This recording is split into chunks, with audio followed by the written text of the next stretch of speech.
Hi. So thank you so much for joining me here at Spotlight. Hey, Um, it's no problem. Thanks so much for taking the time. Would you mind just giving a short introduction as to who you are and what you do? Yeah, so I'm Rebecca. I've got over 8 years experience of organic social, but I've also worked for brands such as Gymshark, Flow Health. Oh yeah, I'm also currently a mentor at the Fashion Retail Academy based in London.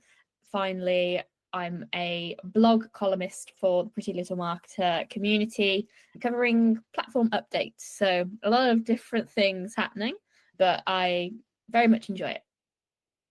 Nice. Okay, good. And the main reason that we're here and we're talking is because you also suffer from PMDD, just like me. Yeah, it's a great thing to have to deal with on a monthly basis, but I suppose in a way it kind of helps you stay in check with yourself, doesn't it? So, Yeah, well, it does. I've spoken to several women who say it really boost your self-regulation skills. So it's also got that kind of positive side to it. But looking back, how did you realize something was off with your cycle?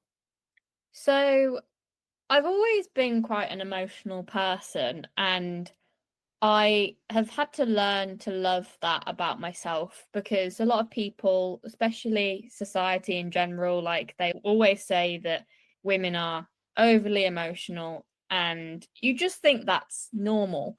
But I started to notice more so before my period that I would just change into what felt like a completely different person. And I guess I was really able to track it. And this is like a shameless plug for an ex-employer. But obviously, when you're working for a brand such as Flow and have access to their platform, that's when I really started to notice the changes. I think it was when, well, I was with my ex-boyfriend at the time, who definitely exacerbated my PMDD. So, it's not all just on me. And I think we were having these back and forth conversations about why we were arguing so much or having these heated conversations or why I was overreacting. So I started tracking my moods in Flow because some people might not know, but you can also track your moods and lots of other things in there. At this point, I genuinely just thought like this was normal behavior, which obviously isn't the case. I think I just researched PMDD, or I was researching my symptoms or mood swings, and it came up. And then I read into it a little bit more and I was like, okay, this sounds quite familiar. So I went from there and I then went to the doctors with my report, also again made by Flow. Promise this isn't sponsored or anything, but it's a great tool for all women. And then, yeah, they were basically like, we agree, we're pretty sure that this is the diagnosis that you have. And that's been almost, I want to say it's been about 2 years since I was diagnosed now. So, yeah.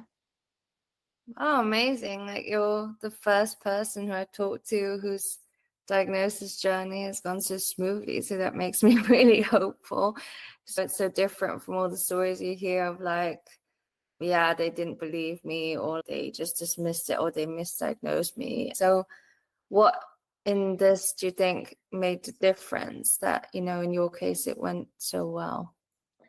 I think that because I was like, and it really sucks that women have to prepare to advocate for themselves during a doctor's appointment because, like, why should you have to do that for any case? But I think it probably did help that my healthcare provider was a woman, and because I'd done my research and I wasn't well educated on it because I'm definitely not an expert, but because I'd got that report that showed the similarities throughout my different cycles of whatever period it was, I think it was either 3 or 6 months period.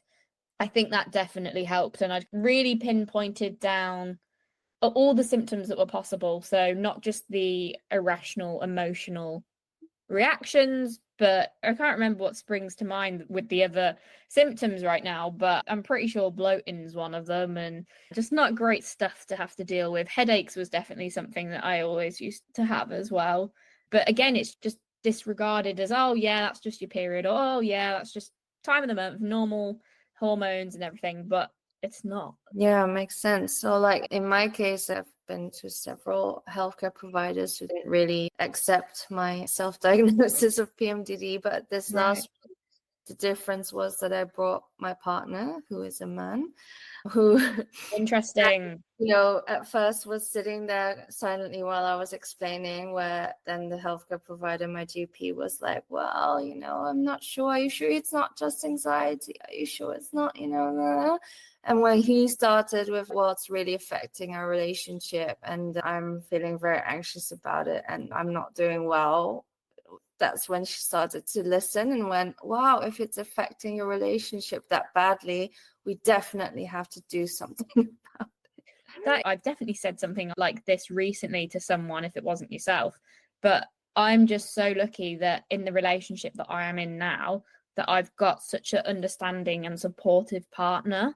The amount that he looks after me during the time before my period and, leading up to, is just a godsend. So yeah, I think it's really good that your partner was able to also support you during that time. Yeah, definitely. I feel I'm really lucky with that as well. He was willing to invest that time and that effort to really advocate for me as well, to help strengthen my case. But as you said, it shouldn't be necessary. Shouldn't be. But it's really good to hear about your relationship going so well. Can you explain a little bit more about how you've learned to communicate about your PMDD, especially in such an intimate relationship, and what are some coping mechanisms you have together with your partner? Yeah, so I think, to be honest, I don't remember. It feels weird because, as I said, I don't remember it being a big thing. And maybe that's a good thing, because obviously, like, if I don't remember it being a big thing, it doesn't mean that there was a song and dance and a hoo-ha about it. But I think mainly it's just being really honest with your partner and just communicating how you might be feeling. Like, there'll often be times where I say, I feel sad, and then my boyfriend will ask me why, and then I will explain. And it doesn't tend to be anything, or at least I can't think of anything recently that was serious. I mean, there's been some stress around job troubles and stuff that I have been going through, and my boyfriend has been an absolute rock in supporting me there as well. And I just think it really is about having empathy and understanding that relationships in general, with or without PMDD, like when one of you is feeling a little bit less, the other one is probably going to be more giving more, and it's kind of like that balance and give and take relationship. But I do just think, yeah, just being as honest as possible with your feelings is key. And if for whatever reason they don't like that honesty or reflect it back on you and make you feel like it's your fault, I think that's when you have to have a honest conversation with yourself about whether this person is the right person for you. Because in my previous relationship, even though I kind of said like, oh, I'm only acting this way because of my PMDD, it never felt like that was accepted. It felt like that was an excuse. And it shouldn't be an excuse, because it's not an excuse. It's just not an excuse. It's really hard to get people to believe you, as you are well aware from your conversations with your GP. But yeah. Yeah, that makes sense. And have you ever gotten advice about PMDD that didn't really work for you or just made things worse? I don't think so. And I think that's a really interesting question. The advice that is always given is exercise more, drink more, drink more water, eat well, go to bed early, all that good stuff. The usual kind of recommendations for whatever ailments you might be experiencing. And I'm sure they probably do help. But it still sucks knowing that, it's that's what's gotta, is gonna make me feel better. You mean it's not the 32-piece Dubai chocolate box that I have in my fridge? Eating that in its entirety? I mean, obviously it does help, but not so much in the actual grand scheme of things. It's a really interesting question because I don't think I have. I mean, I'm sure my ex, and I don't want to make this conversation about my ex, but it's just a complete contrast of where I am now in that relationship. And I'm sure he probably said some kind of unhelpful things which weren't helpful. What about yourself? Is there a reason why that question comes to mind? Yeah, I think the difficulty here is that PMDD affects people in so many different ways that what works for one person might not work for another. So even if you're talking to a fellow PMDD sufferer, might not apply to you entirely. So Yeah, sure. but in my case, I mean, given the fact that, you know, all the women around me had never experienced PMDD before, didn't really know much about it. My mom comes to mind. Like, she's a very pragmatic lady who's like, just get on with things and don't overthink it. And growing up and going through puberty and then starting, you know, with the PMDD symptoms and things, like, don't be so dramatic, we'll be fine, just rationalize it. I think the worst advice you could give someone who's having PMDD symptoms is don't overthink things, that it's not such a big deal, just get over it. To be fair, when you just said those, I was like, whoa, that's unlocked my memory of, yeah, it's those types of sayings that my ex would say to me. I love and adore my mom, and I know that she means well, but I'm pretty sure as well from her perspective there might have been, and I think that's just a reflection of, in general, female health understanding as a whole, because there's not enough research into that. I think it just shows through, for example, I remember the one time when I decided to go back to therapy or something like that. This was pre-diagnosis as well. I remember the phrase my mum said, which was, oh, I thought the depression would have gone away by now. I think that is reflective of just the general stigma around mental health in general, not just the PMDD, because obviously it's not something that just disappears. There's no magical elixir that's going to get rid of every single symptom. It's about managing it and being okay with it. And I think it's very similar to PMDD. I have my good days and I have my really, really bad days.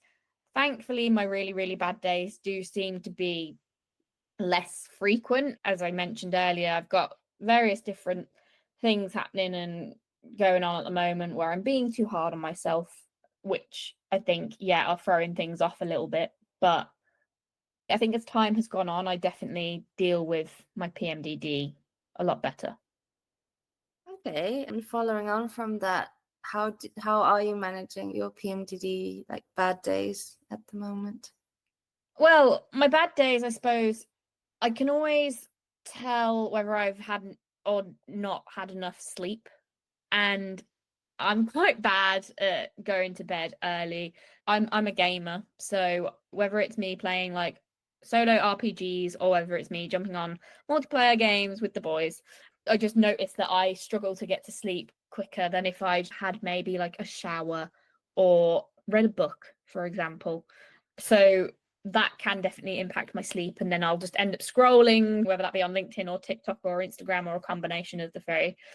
One thing, and it's always so cliche, it goes back to the thing that I said earlier about like, oh, of course it's the movement of the body, but going outside, whether it's sunny or not, I feel like is always like just a good antidote to whatever you've got going on in your life, whether that's PMDD or something else entirely. Especially right now, I mentioned earlier, I think it's really, really warm here in the UK, really hot. I think it reached 26 degrees today. So obviously the sunshine makes it a lot better. But I did also see, just for extra context, I'm on sertraline, which is an antidepressant for my PMDD. And Mind Charity shared on their LinkedIn and Instagram a post that basically said that if you are on some form of antidepressant, you might deal with heat slightly differently, which I had no idea about, which again just shows the lack of understanding of mental health issues in general. But that besides the point anyway. I feel like I'm rambling. Just getting outside. I think as well, any tasks that don't need a decision, I suffer from decision overload anyway at the best of times, but then my PMDD definitely makes that a whole lot worse. So if I'm just faced with a challenge and I'm at a crossroads, I'm just like, Rob, who's my boyfriend, I need you to decide, because literally my capacity is not there. But then I get frustrated at myself because I can't make that decision. And I guess also just trying to be kinder to myself and accepting that it's not who I am as a person. It's just a part of me that I manage to the best of my abilities when I can, because it is just one side of me. It's not who I am. Yeah, well, thanks a lot for that answer. And yeah, this decision making thing, it's funny. You're the first person I've talked to who's mentioned this, but I did just experience something similar where my partner has noticed a pattern in that every time I'm suffering from PMDD, I'm making really strange decisions too quickly, especially when it comes to money, because I just want to get it over with. It's like, oh, we need something, I'll just order it online and I'll just pay way too much for it because I just don't want to deal with the researching and the comparing and the like figuring it all out kind of thing. And he's like, can you please just run those things by me first when you're in this kind of phase, because I notice you're just going for it because you just cannot be bothered with all the stuff around it. Yeah, it's that kind of recklessness. I have definitely experienced that. And I don't know whether it's a byproduct of the stress that we feel as a symptom, but funny story. Obviously, we're chatting earlier about how we're both in the Pretty Little Marketers group. There's a funny story behind that. Obviously, I love being in there, but the reason why I bought the membership in the first place was because obviously I've got PMDD, so I'm gonna be emotionally charged anyway. But then at the time there were some changes at work, which at first I was like, oh my gosh, I don't know if they're going to affect me. I assumed they wouldn't because of the nature of my role, but I wasn't sure, and I was just starting to panic and be like, oh my God. So my first decision was just to be like, I'm going to pay the annual fee for the Pretty Little Marketer membership. So at least I've got some sort of support network, some sort of community that I can rely on and engage with. And that was pretty much like a stress-fueled decision. So very similar to you. Rob makes a joke about it every now and then, especially if I'm like asking him whether I should purchase X, Y, or Z. And it pops up every now and then. Of course, a Pretty Little Marketer regardless. But yeah, it's really funny how quickly I made that decision. And I've definitely done it with other things as well. Yeah. Yeah, and it's so strange how differently you feel like you act then, because then when I get out of it, I'm like, did I really need that? I'm terrible as well with ASOS, and I mean just with lounge in general, to be fair. I did a massive order the other week and I've now looked at it and I'm just like, I don't need any of the stuff that I've bought, and I'm not actually sure on it anyway. It's not that the stuff's not nice. So it's just like, I don't know why I've bought this because it's not my usual style. So yeah, it's bizarre how it impacts different elements of life, not just relationships, but shopping decisions, work, finance, all that stuff too. Yeah, it's crazy. It's like we're living according to that cycle, really, literally. And we have to make those decisions, plan important meetings, not in that time period, and all this kind of stuff, like managing that time. Yes, it's very strange, but that's our reality as long as there's not really a cure that doesn't involve a major surgery. Yeah, exactly. Yeah. Or having a child, like, because I'm sure some people might want a child at some point, and like I'm undecided as to whether that's something that I want to explore. I just remember the response to being how I was so emotional was to have a child, and I'm just like, respectfully, no. But yeah, even the sertraline for me doesn't always work all the time, especially if I'm experiencing stress from other external factors as well. But yeah, it does suck that there's very little known about it. Yeah, from personal experience, I can tell you that being pregnant does help with the mental symptoms. You get a lot more physical symptoms that are not pleasant, but Right. the MDD does come back as your cycle comes back. One funny bit of advice that I wasn't offended by, but that was pretty extreme, was like, okay, why don't you just stay pregnant for the rest of your menstruating life? I'm sure I've heard that as well. I've seen that somewhere or heard it, and I was just like, that is just no. I mean, sure, for the PMDD part, but I don't think that's very good for the rest of my body. Yeah, like it's wild, because if it was a male experienced medical issue, would they be saying that to them? Like, no. But yeah, that's really interesting that we share that symptom indeed. Well, seeing as a lot of people out there who might suspect that they have PMDD, but they weren't necessarily sure, what would you want them to know, and how would you want them to get further in their journey? I think for me, I don't know if you know who Vicky Pattinson is. I think she was on Jersey Shore, which is a reality show in the UK. The reason I mention her is that I would try and seek out celebrities that use their platform to educate about PMDD. The reason I mention Vicky is because she is one of them. She does have PMDD, and she shares such a raw, real experience and journey, which I think early on in my journey, it felt good in a weird way, because it just felt like I wasn't alone, and that I wasn't going crazy, and that I wasn't imagining things or being dramatic or overreacting. So I think just trying to find any people or any support networks that are out there, definitely track your symptoms, your moods. It doesn't have to be free flow, like as amazing as an app as that is. It could also be a journal, and you could essentially write down the date, or even the Apple Health app has a really good little journal thing that encourages you to log how you're feeling in a particular moment or overall in the day. And I know it sounds boring, but you can make it a little bit more fun if you want to. I think that's also really good to do. And just don't be afraid to advocate for yourself, stand up for yourself, and walk away from things that aren't supporting you and aren't serving you, because that will only make what you're going through and feeling a lot worse. One of my favorite sayings, and I think this can apply to many different things, is that when a flower is struggling, you don't blame the flower, you fix the environment. I think that's a really nice analogy to have for people. And yeah, I think you just want to be supported and not told that you're being dramatic, I suppose. Thank you so much for that. I think that's really helpful.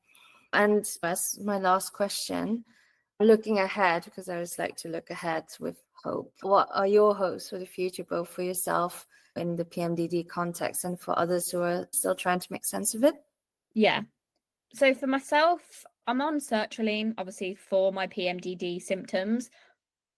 I would like to get to a point that means I can come off them. I do actually have a doctor's appointment tomorrow to discuss like how it's been going, and I don't know whether I'm at that stage just yet, but I would like to at some point be able to raw dog life again, as they say.